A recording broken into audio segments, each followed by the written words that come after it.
Good morning students. हम last class में पढ़ रहे थे गाउस के नियम तथा इसके अनुप्रयोग, जिसमें हमने गाउस का नियम पढ़ लिया था। गाउस का नियम पढ़ने के बाद में हमने गाउस के अनुप्रयोग हैं वो स्टार्ट किए थे, जिसमें हमने फर्स्ट अनुप्रयोग है वो पढ़ा था। वो किसके कारण पढ़ा था? वो हमने गोलीय कोष के कारण पढ़ा था कि गोलीय कोष के कारण विद्युत क्षेत्र की तीव्रता, ये गोलीय कोष था। गोलीय कोष का मतलब ये एक खोखला गोला है। इस खोखले गोले के कारण हमने विद्युत क्षेत्र की तीव्रता ज्ञात की थी। वो इसकी त्रिज्या हमने कैपिटल आर मानी थी। इससे हमने स्मॉल आर दूरी पर एक बिंदु पी था जो इससे बाहर था। दूसरी बार हमने दूसरी स्थिति कल्पना की थी। दूसरी स्थिति कहाँ थी? वो इसके पृष्ठ पर थी, यानी कि R capital R small R के बराबर था। तीसरी स्थिति हमने जब कल्पना की तो तीसरी स्थिति में जो स्मॉल आर है वो कैपिटल आर से क्या था? छोटा था। मतलब जो तीसरा बिंदु है वो गोलीय कोष के अंदर था। गोलीय कोष के अंदर होने के कारण जब हमने गाउसीय पृष्ठ की कल्पना की तो गाउसीय पृष्ठ की कल्पना करने के बाद हमने देखा कि जो गाउसीय पृष्ठ माना, उस गाउसीय पृष्ठ के अंदर जो आवेश है उस आवेश का मान कितना आया? शून्य आया। तो आवेश का मान शून्य आया तो हम गाउस के नियम से फ्लक्स बराबर क्यू अपॉन एप्सिलॉन नोट करते हैं। तो क्यू का मान 0 था तो फ्लक्स का मान भी कितना आया? 0। ये फ्लक्स का मान 0 आया तो यहां से विद्युत क्षेत्र की तीव्रता का मान भी क्या आया था? 0 आया था। हमने जब इसके पृष्ठ पर कोई बिंदु माना, यानी कि स्मॉल आर बराबर कैपिटल आर लिया, स्मॉल आर बराबर कैपिटल आर लिया, तो हमने जिस गाउसीय पृष्ठ की कल्पना की वो गाउसीय पृष्ठ की त्रिज्या भी इस कैपिटल आर ही होगी, कैपिटल आर ही होगी। तो यहाँ पर विद्युत क्षेत्र की तीव्रता का मान आया था KQ अपॉन कैपिटल आर का स्क्वायर। एक हमने बिंदु लिया था, वो बिंदु इस पृष्ठ के बाहर लिया था। मतलब ये जो स्मॉल आर है वो कैपिटल आर से क्या है? बड़ा है। ये स्मॉल आर कैपिटल आर से बड़ा था तो हमने जिस गाउसीय पृष्ठ की कल्पना की उस गाउसीय पृष्ठ के लिए जो त्रिज्या का मान था वो कितना आया था? स्मॉल आर आया था। तो यहाँ पर विद्युत क्षेत्र की तीव्रता का मान आया था KQ upon small R square. इससे हमने क्या देखा था? इसके बाद में हमने इसका ग्राफिक निरूपण किया था। ग्राफिक निरूपण किया तो हमने जब r का मान यदि 0 है, मतलब इसके मध्य बिंदु पर है, मतलब सेंटर पॉइंट पर है, तो विद्युत क्षेत्र की तीव्रता का मान 0 आया था। विद्युत क्षेत्र की तीव्रता का मान 0 कब तक था? जब r स्मॉल r है वो कैपिटल R के बराबर न हो जाए। जब स्मॉल r कैपिटल R के बराबर हुआ तो विद्युत क्षेत्र की तीव्रता का मान अधिकतम आया। वो कितना आया? KQ upon capital R square. इसके बाद में जैसे जैसे दूरी बढ़ेगी वैसे वैसे विद्युत क्षेत्र की तीव्रता का मान घटेगा। ये हमने पहला अनुप्रयोग पढ़ा था। इसी के साथ हम इसका दूसरा अनुप्रयोग पढ़ते हैं। दूसरा अनुप्रयोग वो है समरूप आवेशित चालक गोले के कारण। पहला किसके कारण था? गोलीय कोष के कारण। अब हम एक ठोस गोला है, वो गोला कैसा है? चालक गोला है। तो उस चालक गोले के कारण हम विद्युत क्षेत्र की तीव्रता का मापन करते हैं। तो दूसरा अनुप्रयोग लिखो, समरूप आवेशित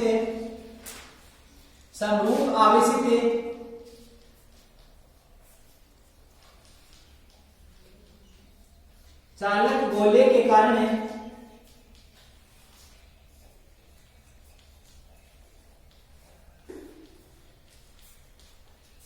विद्युत क्षेत्र की तीव्रता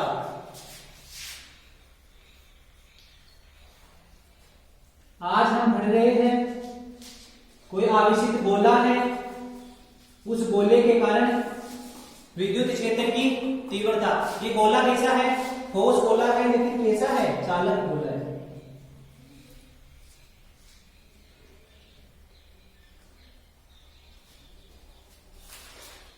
ये एक गोला है जिसकी त्रिज्या क्या है? कैपिटल R है। ये समरूप आवेशित है। समरूप आवेशित है, लेकिन हमने कहा था कि चालक गोले पर आवेश वितरण केवल उसकी सतह पर ही वितरित होता है, चाहे गोला ठोस हो या गोलीय कोष हो। गोलीय कोष पर तो केवल सतह पर इसलिए था क्योंकि उसमें अंदर कुछ नहीं था, अंदर से खोखला था, इसलिए जो आवेश था वो पूरा उसकी सतह पर था। जबकि ये क्या है, चालक गोला है, ये ठोस गोला है, लेकिन कैसा है, चालक है। ये चालक होने के कारण इस पर जो आवेश है वो आवेश पूरा का पूरा इसकी सतह पर है। तो इसमें लिखो, माना आर त्रिज्या का एक चालक गोला है, माना आर त्रिज्या का एक चालक गोला है जिसे आवेशित करने पर आवेश एक समान रूप से, जिसे आवेशित करने पर आवेश एक समान रूप से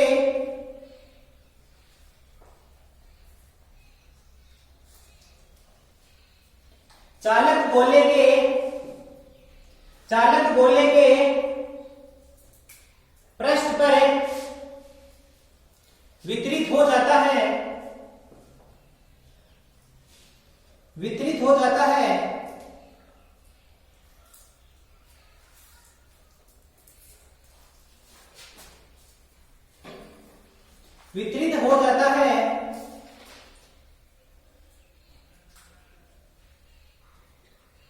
तथा यह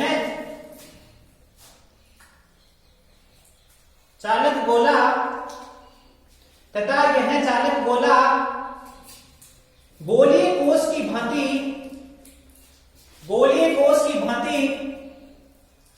व्यवहार करता है, तथा यह चालक गोला गोलीय कोष की भांति व्यवहार करता है, क्योंकि हमने जब गोलीय कोष पर आवेश वितरित किया था तो वहां पर भी जो आवेश है वो केवल उस गोलीय कोष की पृष्ठ पर वितरित था, क्योंकि गोलीय कोष के पास तो केवल पृष्ठ ही था। जबकि यह ठोस चालक गोला है, लेकिन ठोस चालक गोला होने के बावजूद भी इसमें जो आवेश है वो केवल इसकी सतह पर वितरित होता है, क्योंकि चालक पदार्थ होते हैं उनमें आवेश सदैव उनके पृष्ठ पर ही रहता है, अंदर नहीं रहता। तो अब इसमें भी हम विद्युत क्षेत्र की तीव्रता ज्ञात करेंगे, तो वो ही 3 बिंदु होंगे। इसमें लिखो, माना चालक गोले से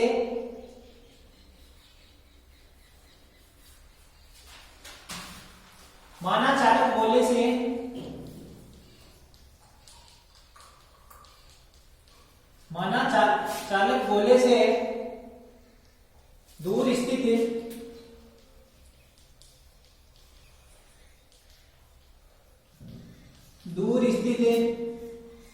किसी बिंदु P पर विद्युत क्षेत्र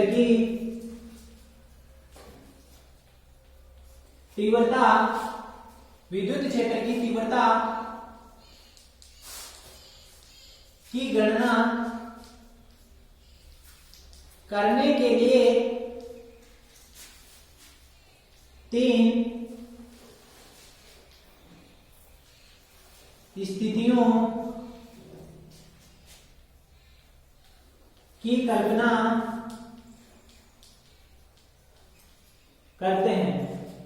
हम एक बिंदु मानेंगे P, उस बिंदु P पर विद्युत क्षेत्र की तीव्रता ज्ञात करने के लिए हम 3 स्थितियों की कल्पना करेंगे। एक में जो बिंदु मानेंगे वो पृष्ठ के बाहर होगा, दूसरी स्थिति में जो बिंदु P मानेंगे वो पृष्ठ की सतह पर होगा, तीसरी स्थिति में जो बिंदु P मानेंगे वो पृष्ठ के अंदर होगा। तो इसमें पहला बिंदु लिखो,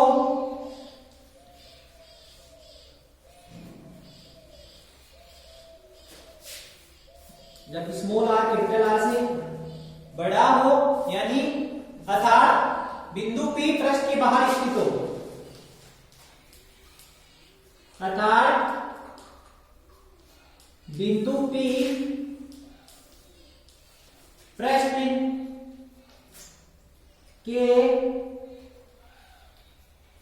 बाहर स्थित हो।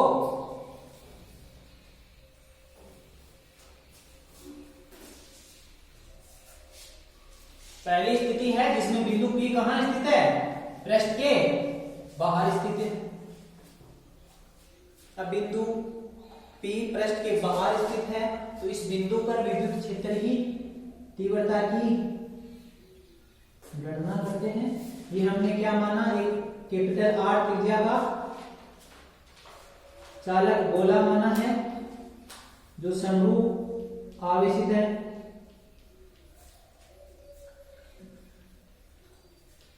अब हम जिस बिंदु पर विद्युत क्षेत्र की तीव्रता की गणना करेंगे वो बिंदु इस पृष्ठ के बाहर होगा, यानी कि स्मॉल r कैपिटल R से क्या होगी? बड़ी होगी। ये मान लिया हमने कोई बिंदु P है, इसके केंद्र से दूरी कितनी है? स्मॉल r है। इस बिंदु पर विद्युत क्षेत्र की तीव्रता की गणना करते हैं। तो इस बिंदु पर विद्युत क्षेत्र की तीव्रता की गणना करेंगे तो ये क्या है? गोला कैसा है? धनावेशित है। ये गोला धनावेशित है। हमने कहा था धनावेश के कारण विद्युत क्षेत्र दूर तथा ऋणावेश के कारण विद्युत क्षेत्र ऋणावेश की ओर। ये धनावेश है।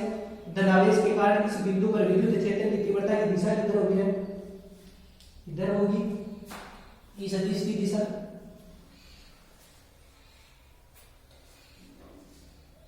अब हम इस बिंदु P जो मूल बिंदु से इसकी दूरी है O से P की जो दूरी है, इस दूरी को त्रिज्या मानकर एक गोलीय पृष्ठ की कल्पना करते हैं जिसे गाउसीय पृष्ठ कहेंगे। तो ये मैंने एक गोलीय पृष्ठ की कल्पना कर ली।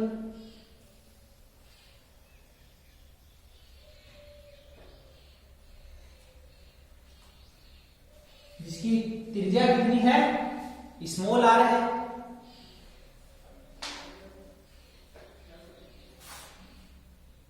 इस पृष्ठ की कल्पना कर ली। अब हम इस बिंदु पर विद्युत क्षेत्र की तीव्रता की गणना करेंगे। तो इसके लिए इसमें लिखो गाउस के नियम से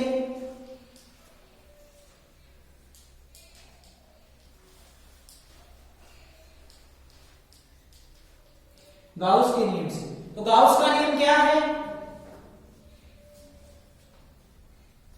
गाउस का नियम किसके बारे में बताता था?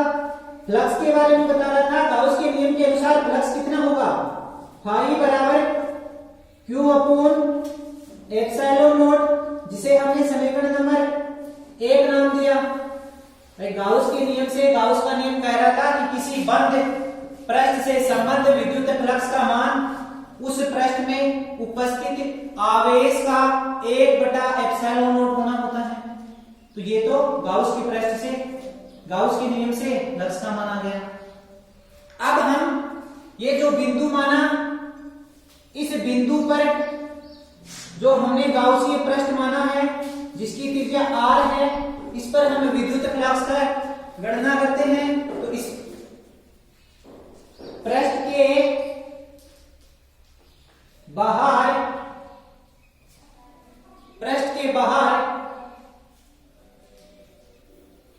बिंदु P से संबद्ध विद्युत फ्लक्स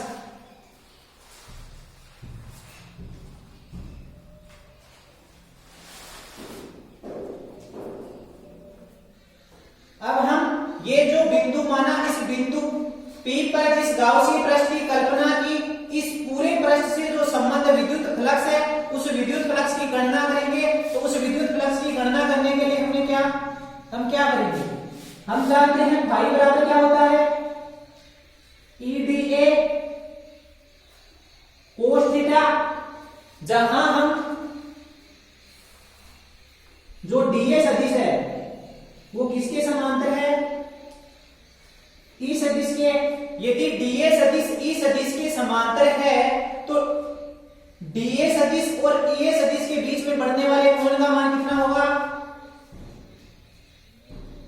0 डिग्री। यदि 0 डिग्री होगा तो यहां कितना होगा? फ्लक्स का मान कितना होगा? EDA cos 0 degree. cos 0 का मान कितना होता है? 1। तो फाई बराबर क्या होगा? ईडी ए।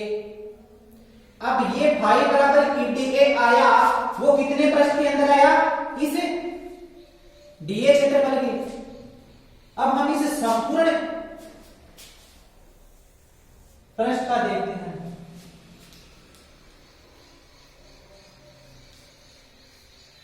संपूर्ण पृष्ठ से संबद्ध विद्युत फ्लक्स। अब हम संपूर्ण का देखेंगे तो इसका क्या कर देंगे? समाकलन। तो इसका समाकलन करेंगे तो फाई बराबर समाकलन ईडीए। अब इसमें जो ई का मान है वो तो अपरिवर्तित है, इसमें केवल क्या चेंज होगा? डीए सदिश, क्योंकि हमने जो डीए माना वो इतना अल्पांश लिया था। अब हम इस पूरे गोले का ज्ञात कर रहे हैं। हमने जो फाई बराबर ईडीए ज्ञात किया उसमें जो फ्लक्स आ रहा था वो इतने पृष्ठ से ही गुजर रहा था। इतने पृष्ठ से जो बररेखाएं गुजर रही थी उन्हीं को हमने ज्ञात किया था। वो कितनी आई? फाई बराबर ई डीए। अब हम इस संपूर्ण पृष्ठ से ज्ञात कर रहे हैं। तो संपूर्ण पृष्ठ किससे बना हुआ है? ये डीए डीए छोटे छोटे अल्पांश हैं, उन्हीं से मिलकर बना हुआ है। तो इन छोटे छोटे अल्पांशों को सभी को जोड़ेंगे तो क्या आएगा? इसका समाकलन कर देंगे। इसका समाकलन करेंगे तो इसका मान कितना आएगा? समाकलन डीए। अब हमने ये क्या माना है? गोला माना है। ये क्या है? गोले का क्षेत्रफल है। तो गोले का क्षेत्रफल कितना होता है? 4 pi are square. 4 pi are square. इसे समीकरण नंबर 2 नाम दिया। अब इस समीकरण 2 में इस फाई का मान समीकरण 1 से रख देंगे। समीकरण 1 में 2 से तो फाई का मान कितना आएगा? क्यू अपॉन एप्सिलॉन नॉट बराबर E into 4 pi are square. यहां से ई बराबर क्या आएगा? यहां से ई बराबर क्या आएगा? ई बराबर आएगा Q upon 4 pi epsilon not into R square. यहां से क्यू अपॉन एप्सिलॉन नॉट बराबर E into 4 pi are square है। यहां से ई को इधर रखा तो जो ई के साथ वाला है वो गुणा में है तो इधर आएगा, किसमें हो जाएगा? भाग में हो जाएगा। तो ई बराबर क्या आ जाएगा? Q upon 4 pi epsilon not into R square. अब हम जब कूलॉम का नियम पढ़ रहे थे तो कूलॉम के नियम में हमने पढ़ा था कि ये बराबर क्या होता है? 4 पाई एप्सिलॉन नॉट होता है। तो यहां से ये क्या है? 1/4 पाई एप्सिलॉन नॉट है। तो इसकी जगह क्या लिख देंगे? कि ई बराबर क्या आ जाएगा? के क्यू अपॉन आर स्क्वायर। यही विद्युत क्षेत्र की तीव्रता का मान आ गया। ऐसा का ऐसा हमने किसमें देखा था? गोलीय कोष में देखा था। हमने कहा कि ये जो चालक ठोस गोला है वो भी एक गोलीय कोष की भांति व्यवहार करता है, क्योंकि चालक ठोस गोले के अंदर आवेश वितरित करते हैं। तो जो आवेश का मान है वो केवल इस ठोस गोले की पृष्ठ पर ही वितरित होता है। चाहे चालक पदार्थ कैसा भी हो, चाहे घन हो घनाभ हो, उसमें आवेश का मान सदैव उसकी पृष्ठ पर ही वितरित होगा। तो इसके लिए हमने जो पहली स्थिति की कल्पना की थी, पहली स्थिति की कल्पना की कि जो वो बिंदु आर है, स्मॉल आर, वो कहां स्मॉल आर दूरी है वो कहां स्थित है?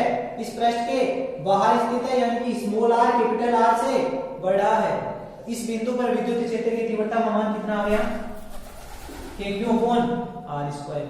ये हमारी पहली स्थिति हुई। अब हम दूसरी स्थिति की कल्पना कहां की थी? दूसरी स्थिति की कल्पना हमने की थी इसके पृष्ठ पर।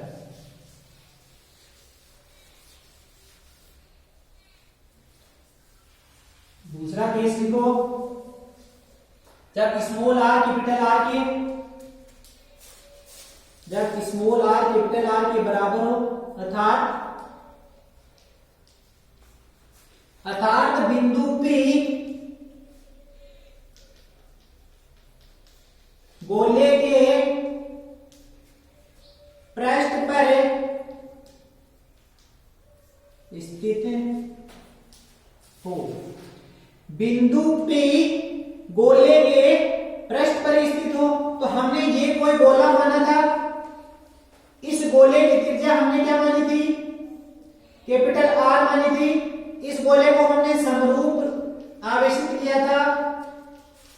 जब इसे आवेशित किया तो आवेशन के कारण ये जो आवेश है वो सारा इसके पृष्ठ पर आ गया। अब हम जो बिंदु P मान रहे हैं वो इसकी कहां मान रहे हैं? पृष्ठ पर मान रहे हैं। इस बिंदु P की इसके मूल बिंदु से दूरी कितनी मान रहे हैं? स्मॉल आर मान रहे हैं, जो कैपिटल आर के बराबर है। अब इस बिंदु पर विद्युत क्षेत्र की तीव्रता की दिशा किधर होगी? इस बिंदु पर विद्युत क्षेत्र की तीव्रता की दिशा किधर होगी? इस बिंदु पर विद्युत क्षेत्र की तीव्रता की दिशा किधर होगी? ये गोला कैसा है? धनावेश है, तो धनावेश के कारण विद्युत क्षेत्र की तीव्रता की दिशा धनावेश से दूर होती है, ऋणावेश के कारण उसकी ओर होती है। तो ये तो विद्युत क्षेत्र की दिशा आ गई। अब हम यहाँ एक क्षेत्रफल अल्पांश की कल्पना करते हैं, वो क्या है? डीए है। इस डीए सदिश की दिशा किधर होगी? डीए सदिश की दिशा, क्षेत्रफल सदिश की दिशा हमेशा पृष्ठ के लंबवत होती है, तो इसकी दिशा किधर होगी? इसकी भी इधर ही होगी। तो यहां से ये जो डीए सदिश है वो इस सदिश की क्या जाएगा? समांतर आ जाएगा। ये इसके समांतर होगा, तो सेम ऐसे की ऐसी कंडीशन होगी। इसमें जो स्मॉल आर है उस स्मॉल आर की जगह इसमें क्या आ जाएगा?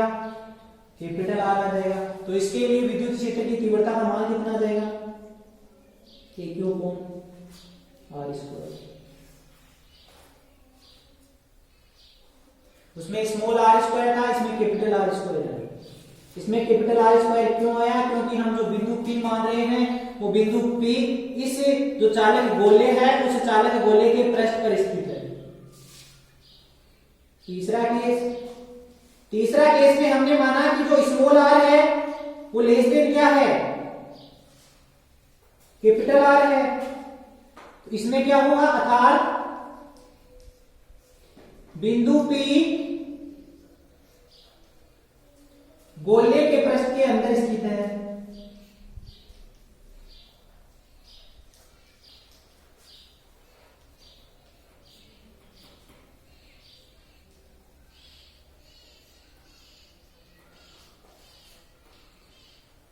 ये बिंदु P है वो गोले के पृष्ठ के अंदर स्थित है। ये हमने क्या माना?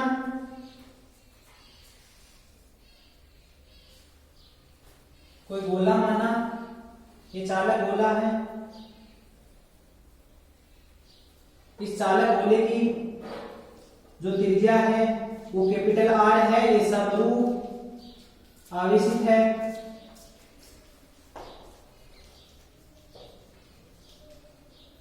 अब हम जो बिंदु P मान रहे हैं वो बिंदु P इस पृष्ठ के अंदर स्थित है। मान लिया ये बिंदु P यहां स्थित है। इसकी मूल बिंदु से दूरी कितनी है? स्मॉल r है। इस बिंदु P की जो मूल बिंदु O से दूरी है, इस दूरी को परिधि मानकर एक गाउसीय पृष्ठ की कल्पना करते हैं। ये हमने एक गाउसीय पृष्ठ मान लिया जिसकी त्रिज्या क्या है? स्मॉल r है। तो इस बिंदु P पर अब हम विद्युत क्षेत्र की तीव्रता की गणना करते हैं। इस विद्युत क्षेत्र की तीव्रता की गणना करते हैं तो हम जिस गाउसीय पृष्ठ की कल्पना की, क्या इस गाउसीय पृष्ठ के अंदर कोई आवेश स्थित है? ये पृष्ठ दिखाई दे रहा है। इस पृष्ठ के अंदर क्या कोई धनावेश या ऋणावेश दिखाई दे रहा है? इसके अंदर कोई आवेश नहीं है, क्योंकि हमने कहा था कि ये चालक गोला है। चालक गोले को जब आवेशित किया जाता है तो उसका पूरा आवेश उसकी सतह पर चला जाता है, अंदर बिल्कुल भी आवेश नहीं होता। तो अंदर आवेश ही नहीं है, तो इस गोलीय कोश के अंदर विद्युत फ्लक्स का मान कितना होगा? शून्य होगा।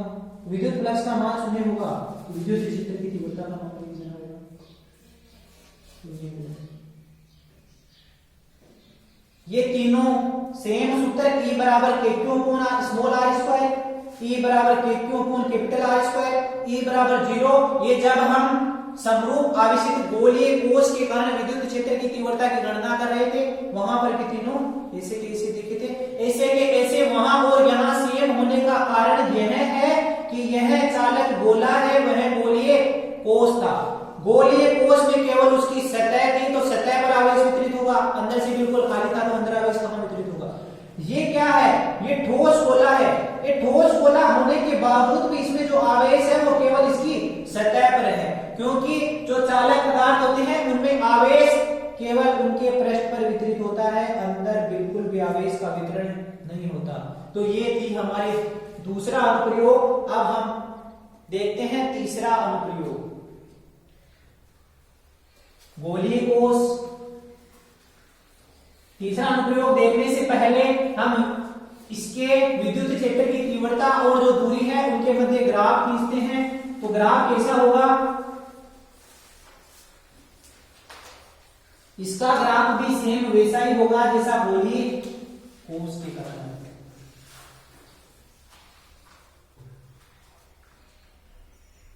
ये y एक्सिस माना, इस y एक्सिस पे मैं E लेता हूं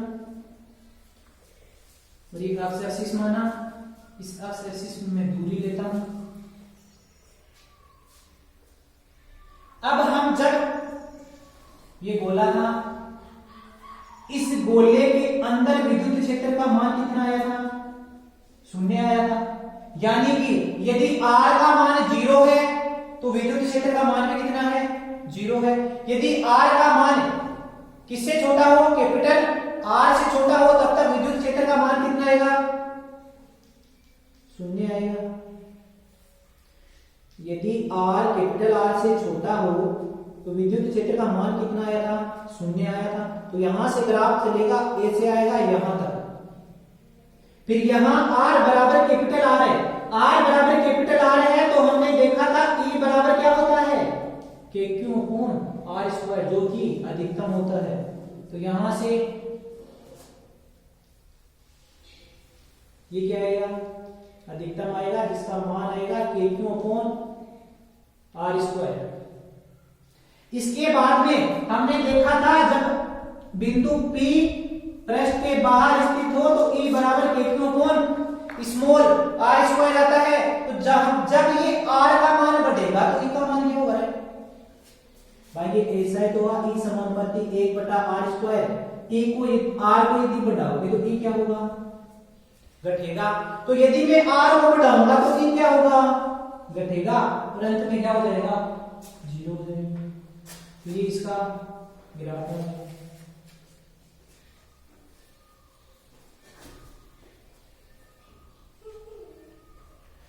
यदि क्वेश्चन में समरूप आवेशित चालक गोला दिया हुआ हो या समरूप आवेशित ठोस चालक गोला दिया हुआ हो, दोनों के लिए सेम ही होगा। और यदि यहां क्वेश्चन में समरूप आवेशित गोलीय कोश न देकर समरूप आवेशित ठोस अचालक गोला दिया हुआ हो, या यदि क्वेश्चन में ठोस नहीं दिया हुआ हो, केवल ऐसे दिया हुआ हो कि चालक गोले के कारण ज्ञात करो, तो ये वाला ज्ञात करना है। यदि यहां कुछ भी नहीं दे तो कौन सा ज्ञात करना है? जो ठोस के कारण होगा वो ज्ञात करना है। अब दूसरा लिखो, अचालक समरूप आवेशित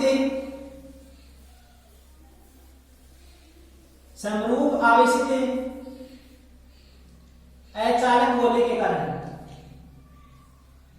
अचालक का मतलब क्या है? कुचालक। समरूप आवेशित अचालक गोले के कारण विद्युत क्षेत्र की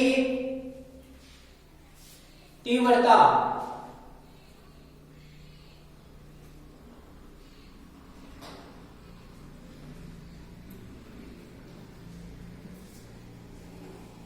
ये जो अचालक गोला है वो कैसा है?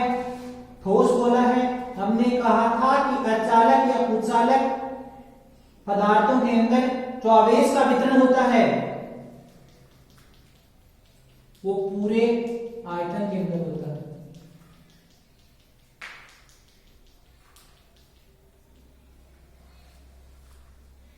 ये क्या है? अचालक गोला है जिसकी त्रिज्या क्या है? कैपिटल आर है। इसमें जो आवेश है वो इसके पूरे आयतन में वितरित है। अब हम इसके कारण एक बार बिंदु P बाहर लेंगे, एक बार सतह पर लेंगे, तीसरी बार इसके अंदर लेंगे। इन तीनों स्थितियों पर हम एक बार तो R कैपिटल R से बड़ा होगा, एक बार R कैपिटल R के बराबर होगा, एक बार R कैपिटल R से छोटा होगा। इन तीनों स्थितियों पर हम विद्युत क्षेत्र की तीव्रता की गणना करेंगे। तो इसमें लिखो माना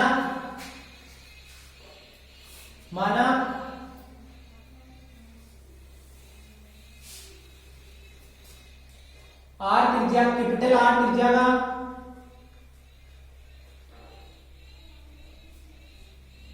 कोई अचालक गोला है जिसे आवेशित करने पर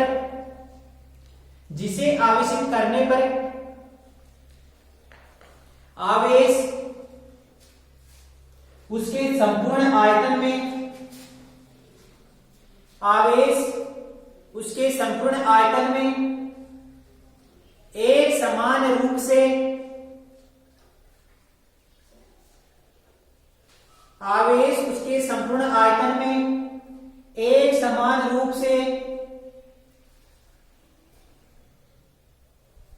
वितरित हो जाता है।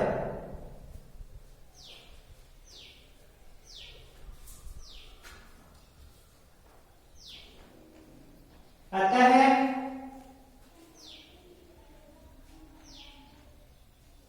इस गोले से किसी बिंदु P पर विद्युत क्षेत्र की तीव्रता की गणना करने के लिए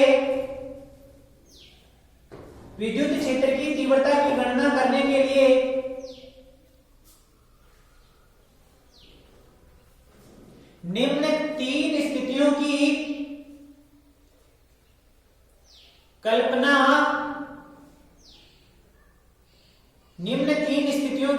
करते हैं। पहली स्थिति क्या है? जब स्मॉल r कैपिटल R से बड़ा हो। दूसरी स्थिति है जब r कैपिटल R के बराबर हो। तीसरी स्थिति है जब स्मॉल r कैपिटल R से छोटा हो।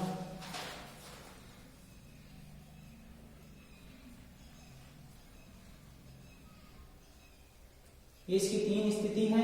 ये कोई अचालक गोला माना था। इस अचालक गोले की त्रिज्या क्या मानी थी?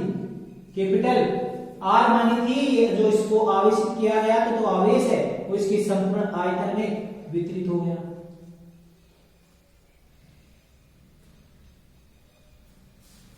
अब ये संपूर्ण आयतन में वितरित हुआ तो आयतन आवेश घनत्व की परिभाषा क्या पड़ी थी?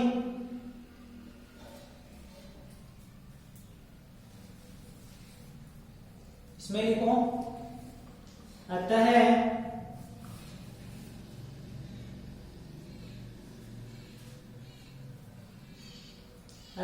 R त्रिज्या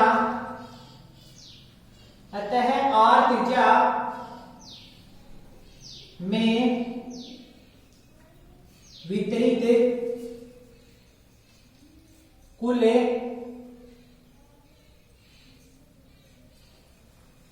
आवेश, R त्रिज्या में वितरित कुल आवेश ये किससे आएगा? आयतन आवेश घनत्व से। तो आयतन आवेश घनत्व रो बराबर क्या होता है? Q upon V। तो ये जो V है वो जिस पदार्थ के लिए हम ज्ञात करते हैं उस पदार्थ का आयतन लेते हैं। तो ये क्या है? गोला है। तो गोले का आयतन क्या होगा? रो बराबर Q अपॉन गोले का आयतन क्या होता है? 4/3 पाई R क्यूब। तो यहां से Q बराबर क्या आ जाएगा? रो इंटू 4/3 पाई R क्यूब। ये किसका मान आ गया? आवेश का मान आ गया। इस जो r त्रिज्या है उस r त्रिज्या में जो वितरित टोटल आवेश है उस आवेश का मान क्यों बराबर रो इंटू 4/3 पाई r क्यूब आ गया। अब हम इसकी जो तीनों स्थितियां हैं उन तीनों स्थितियों पर अलग अलग विद्युत क्षेत्र की तीव्रता की गणना करते हैं। तो इसमें पहली स्थिति लिखो, जब small r greater than capital R अर्थात बिंदु P पृष्ठ के बाहर स्थित हो। जब स्मॉल r कैपिटल R से बड़ा होगा तो जो बिंदु लेंगे वो उस गोले के बाहर स्थित होगा। तो हमने ये गोला माना जिसकी त्रिज्या क्या है कैपिटल R है। इस गोले को आवेशित किया गया तो जो आवेश है वो इसके संपूर्ण पृष्ठ में वितरित हो गया। संपूर्ण पृष्ठ में वितरित इसलिए हुआ क्योंकि हमने ये अचालक गोला माना। अब हम एक बिंदु ले रहे हैं P, वो बिंदु P इस पृष्ठ के बाद स्थित है। मैंने मान लिया ये बिंदु P में यहां ले रहा हूं। इसकी यहां से मूल बिंदु से दूरी है वो कितनी है स्मॉल r है। अब इस बिंदु P पर विद्युत क्षेत्र की तीव्रता की गणना करनी है। तो इस बिंदु P पर इस गोले के कारण विद्युत क्षेत्र की दिशा किधर होगी, ये गोला कैसा है धनावेशित है तो इस गोले के कारण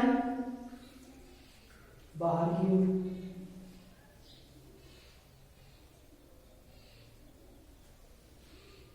अब हम इस बिंदु P और जो O है उसकी बीच की दूरी है, इस दूरी को त्रिज्या मानकर एक गाउसीय पृष्ठ की कल्पना करते हैं। ये मैंने एक गाउसीय पृष्ठ की कल्पना कर ली जिसकी त्रिज्या क्या है स्मॉल r है। अब इसका यहां पर एक क्षेत्रफल अल्पांश लेते हैं। ये हमने एक क्षेत्रफल अल्पांश ले लिया dA। इस dA सदिश की दिशा किधर होगी पृष्ठ के लंबवत। यहां से ये पृष्ठ के लंबवत होगी तो E सदिश किसके समांतर होगा रे dA सदिश के समांतर होगा। तो इसमें लिखो गाउस के नियम से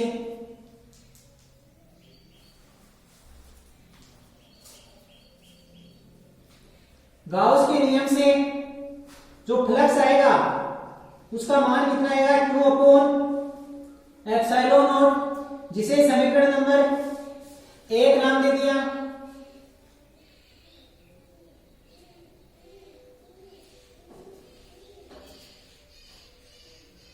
अब आगे लिखो क्षेत्रफल अल्पांश dA सदिश से संबद्ध विद्युत फ्लक्स। क्षेत्रफल अल्पांश से ये जो dA सदिश है इससे संबद्ध विद्युत फ्लक्स की गणना करेंगे। तो हम जहां विद्युत फ्लक्स की परिभाषा पढ़ी थी वहां हमने इसका गणितीय निरूपण लिखा था फाई बराबर EDA cos थीटा। तो फाई d फाई बराबर क्या होगा EDA cos थीटा। ये cos थीटा है, इसलिए जो थीटा का मान है वो किसके मध्य का है वो E व A के मध्य का है। तो E व A परस्पर समांतर है तो यहां से थीटा का मान कितना आएगा 0 डिग्री आएगा। ये E भी इधर जा रहा है A भी इधर जा रहा है तो दोनों के बीच बढ़ने वाला कोण कितना होगा 0 डिग्री होगा। तो थीटा का मान कितना आएगा 0 डिग्री आएगा। थीटा का मान 0 डिग्री आएगा तो यहां क्या होगा cos 0 का मान कितना होगा 1। तो d फाई बराबर क्या आ जाएगा E d। ये जो EDA आया वो क्षेत्रफल अल्पांश dA से संबंध आया था। अब हम ये हमने जो ज्ञात किया वो इतने से पृष्ठ से आया था। अब हम इस पूरे जो गाउसीय पृष्ठ है उससे संबंध विद्युत फ्लक्स की गणना करते हैं। तो आगे लिखो संपूर्ण पृष्ठ से संबद्ध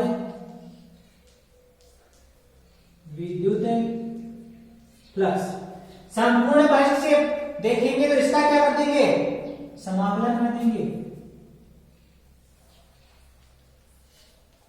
ई डी इसका समाकलन क्या होगा, पाई। इसका क्या होगा, ई इंटीग्रेशन ए। अब ये ए है, ये हमने क्या माना था, एक गोला माना था। गोले का क्षेत्रफल क्या होता है, 4 पाई आर स्क्वायर। तो पाई बराबर क्या होगा, E into 4 pi are square. इसे समीकरण नंबर 2 नाम दे दिया। इस समीकरण 2 में इस पाई का मान समीकरण 1 से रख देंगे। तो समीकरण 1 व 2 से, समीकरण 1 व 2 से, 1 व 2 से तो 1 का जो मान है तो क्यू अपॉन एप्सिलॉन नॉट है वो इसमें लिख देंगे 4 पाई आर स्क्वायर। अब ये जो क्यू है, इस क्यू का मान कितना होगा, इस क्यू का मान कितना होगा, क्यू बराबर रो इंटू 4/3 पाई आर क्यूब था। तो यहां से इस क्यू की जगह ये रख देंगे।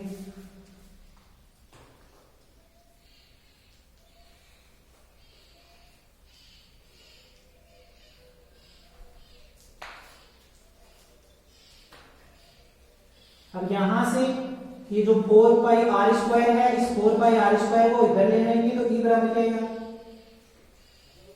रो into 4/3 pi r cube upon epsilon not into 4 pi are square. यहां से 4 पाई ऊपर भी है, 4 पाई नीचे भी है, तो 4 पाई से 4 पाई कैंसिल हो जाएगा। यहां से ई बराबर क्या आ जाएगा, rho r cube upon 3 epsilon nought r square.